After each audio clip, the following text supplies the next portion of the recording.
ये लोग बिहार से आए, कोई बोले मैं बंगाल से आए, कोई बोले धुबरी से आए, लेकिन कहाँ से आए वो तो पता चलेगा जब इंक्वायरी किया जाएगा। ये तो होने वाला ही है। एविक्शन जरूरत होगा जब लोग खुद बाहर नहीं जाएगा। जिखन मैं लिस्ट देखा पाइছো ইয়াতে এই অঞ্চলত মানুহ অকল যে অসমৰ পৰা আহিছিল এনেকুৱা নহয়।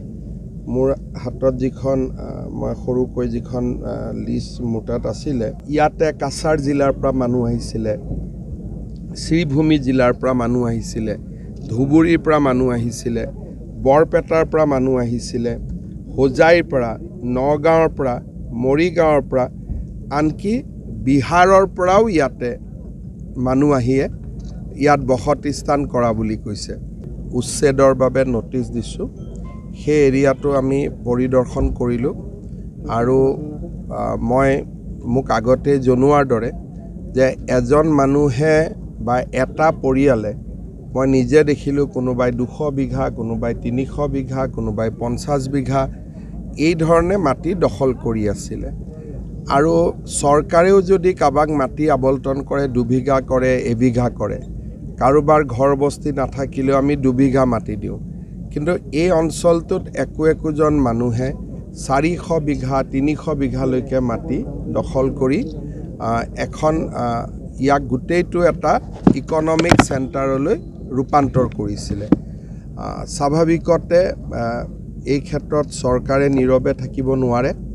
চৰকাৰে বিহিত ব্যৱস্থা ল'বই লাগিব আৰু আমি ৰাইজকো বিচাৰিম যে আপোনালোকে সহযোগিতা কৰক আৰু সকলোৰে সহযোগিতাৰ মাজেৰে আমি অঞ্চলটোক ৰক্ষা কৰাৰ ব্যৱস্থা ল'ব লাগে। যিখন মই লিষ্ট দেখা পাইছোঁ ইয়াতে এই অঞ্চলত মানুহ অকল যে অসমৰ পৰা আহিছিল এনেকুৱা নহয়। মোৰ হাতত যিখন মই সৰুকৈ যিখন লিষ্ট মুটাত আছিলে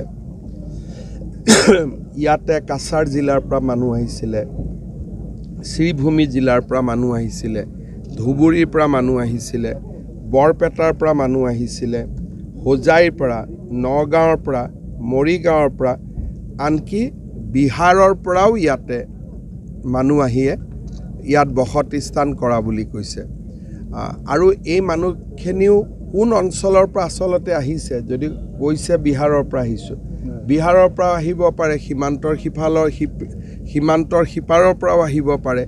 গতিকে আমি মানুহখিনিৰ নাম এড্ৰেছো ল'ম আৰু সংশ্লিষ্ট জিলাসমূহকো আমি জনাই দিম।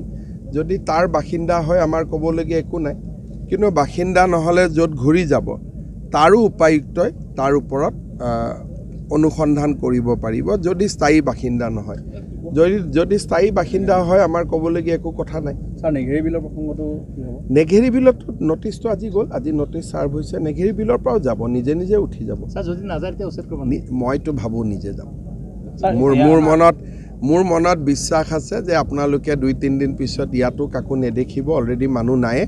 আৰু নেঘেৰি বিলৰ পৰাও মই বিশ্বাস কৰোঁ যে নিজে যাবগৈ। স্যাৰ উৰিয়াম ঘাটত তেওঁলোকে এটা ক্ৰাইম চেণ্টাৰ হিচাপে ইয়াত গঢ় দিছে। ইয়াতে বহুত ৰাইজে মোক কৈছে ইয়াত ড্ৰাগছ পোৱা আৰম্ভ কৰিছিলে, চুৰি, মটৰচাইকেল চুৰি, মাৰানাস্ত, ইয়াত বহুত নিগেটিভ এটা অঞ্চললৈ ৰূপান্তৰ হৈছিল।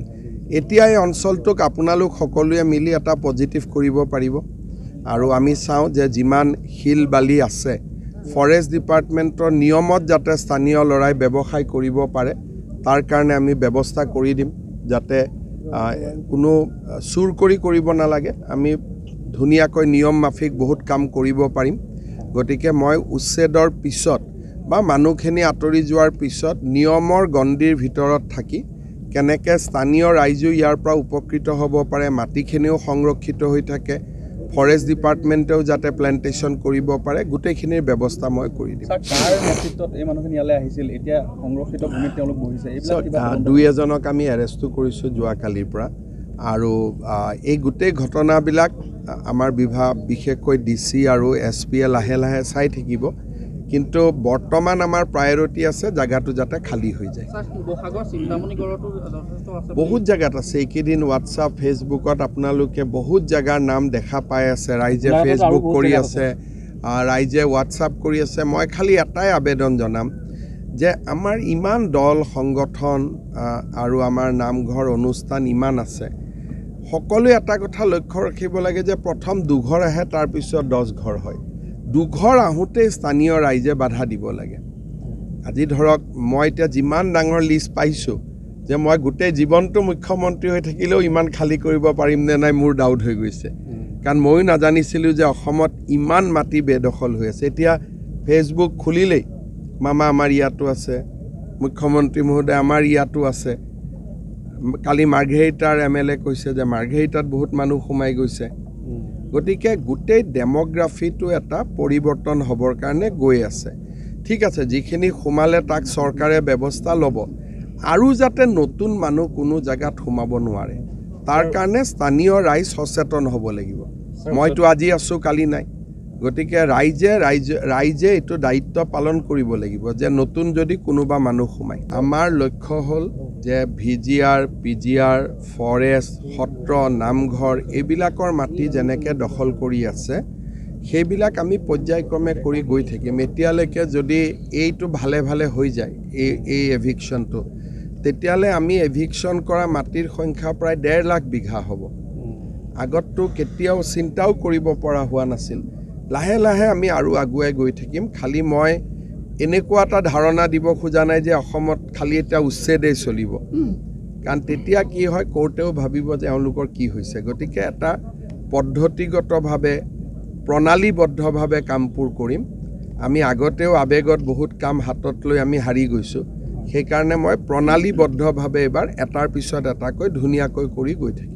आपने ये देखा होगा हजारों बीघा, हजारों एकड़, हजारों हेक्टर जमीन कुछ परिवारों ने कब्जा करके रखे थे। मान लीजिए 1000 परिवार ने कम से कम 10,000 एकड़ कब्जा करके रखे थे। तो अभी धीरे धीरे सब हट रहे। मेरा लगता है कि अगले 3 दिन में सब खाली हो जाएगा। ये लोग बिहार से आए, कोई बोले मैं बंगाल से आए, कोई बोले धुबरी से आए, लेकिन कहाँ से आए वो तो पता चलेगा जब इंक्वायरी किया जाएगा। तो अगले क्या स्टेप रहेगा सर? एविक्शन होगा क्या? ये तो होने वाला ही है। एविक्शन जरूरत होगा जब लोग खुद बाहर नहीं जाएगा। मेरा लगता है अगली 2-3 दिन में सारे लोग खुद बाहर चला जाएगा।